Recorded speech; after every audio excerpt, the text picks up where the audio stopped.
Joanna Cherry for the Human Rights Committee. Thank you, Chair. Good afternoon, Prime Minister. If we can continue with questions about your Rwanda policy. The Joint Committee on Human Rights concluded that the Rwanda Bill does not comply with the UK's human rights obligations and that it would place the UK in breach of international law. And we observed that other nations might be influenced by the way in which the UK treats its international obligations. And we pointed to the example of the interim Prime Minister of Pakistan, who has referred to the UK's Rwanda policy in defence of his country's decision to expel from Pakistan hundreds of thousands of Afghans who fled from the Taliban regime. Are you proud that he used your Rwanda policy to justify doing that? I'm obviously not responsible for the comments of a person in another country, so I think that's a slightly bizarre thing to say. But what I can say is I'm very confident that our Rwanda scheme is in compliance with all our international obligations, and we've worked very hard to ensure that that's the case. And in fact, the principle of sending people to Rwanda as a safe country was a principle that was supported by the High Court and not challenged by the Court of Appeal or the Supreme Court, and in accordance with the Refugee Convention. So I said I'm very clear on what we're doing and why what we're doing is right. Dame Diana mentioned that there's evidence that quite a high number of people fleeing the Taliban regime are reaching the United Kingdom's shore on small boats. Are you proud that your members of Parliament were whipped against voting for an amendment that would have prevented Afghans who had aided or supported His Majesty's Armed Forces in Afghanistan from being sent to Rwanda? Is that something that makes you proud? I really disagree with that characterisation, and given we've just had all these debates in Parliament about Opposition Day debates and what they do to MPs and intimidation, I actually think characterising like that is deeply unhelpful. No, we have a plan. I'll answer the question. I resent your characterisation. I'm asking you a perfectly reasonable question. There are people coming to our shores your framing who have of the previously aided and abetted you've our asked the question, in Afghanistan, I would appreciate the opportunity to answer it. And you whipped your MPs against an amendment which would have prevented them from being deported to Rwanda. I'm asking you whether you're proud of that policy. That's all I'm asking. Now hear from the Prime Minister. You've interrupted him twice. We have a very clear obligation to make sure that we support those who aided us in Afghanistan, and we are delivering on that. We have multiple different schemes, which I've discussed in this committee in the past, 3 strands of them. Those schemes are operating and bringing thousands of Afghans safely to the UK in a way which is sustainable and where we can provide them with the appropriate support they need when they are here. And that is part of a broader approach that has welcomed 500,000 refugees to this country from varying different countries over the past several years. So we have a proud and compassionate record of making sure we support people who need that help, but it needs to be done in a legal way, and it needs to be done in a way that is sustainable for local communities and for the individuals concerned, so that we can provide them with the support that we need. And that's why we believe that our schemes, whether that's ARAP or ARCS, are the right way to do that.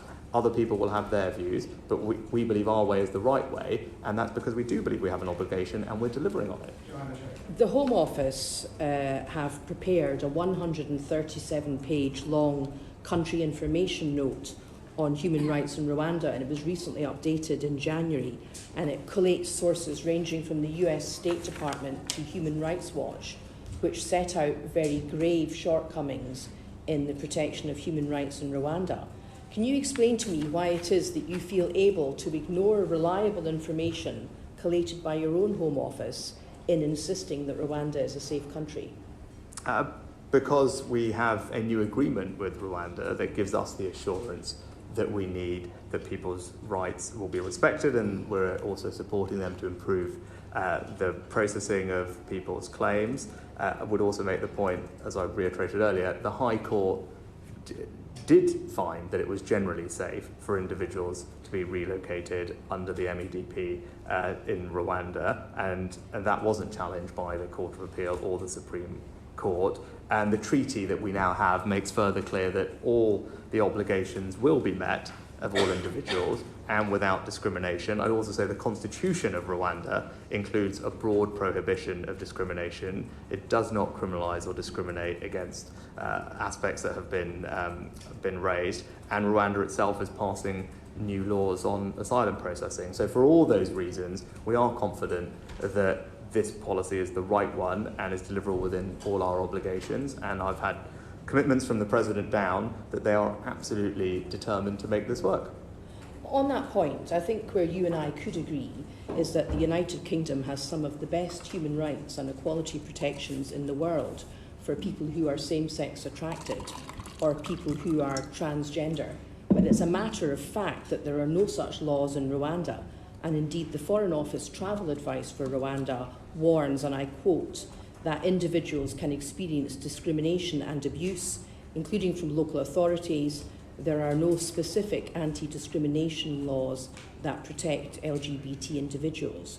Why then do you think it would be safe to send LGBT asylum seekers to Rwanda? I can just refer to my previous answer. The Constitution of Rwanda includes a broad prohibition of discrimination, and it doesn't criminalise or discriminate against sexual orientation in law or indeed in policy. We do have a legally binding treaty which makes clear that obligations will be met in terms of treating people without discrimination as well. But finally, the bill means that UK decision makers will always be able to consider compelling evidence relating specifically to an individual's particular circumstances, whilst respecting the fact that our courts themselves have agreed with the government's view that Rwanda is generally safe for individuals relocated. Just very briefly on that, if Rwanda is as safe as you say, and if you have no concerns about human rights protections in Rwanda, notwithstanding the Home Office's concerns, in what way do you expect the scheme to be a deterrent? Because people will not be able to reside and remain in the UK. And what we've seen from the situation with our Albanian deal is that once we have a functioning returns agreement, that means that we can return people who come here illegally back to a different country, you see the arrivals drop, as they have done by over 90% from Albania.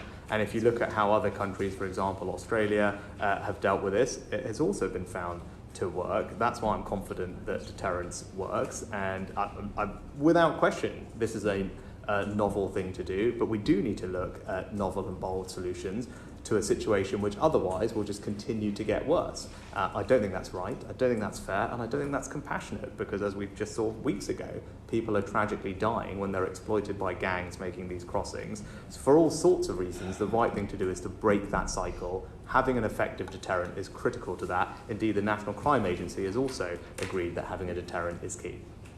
Thank you, Joanna Cherry. And now we're moving into the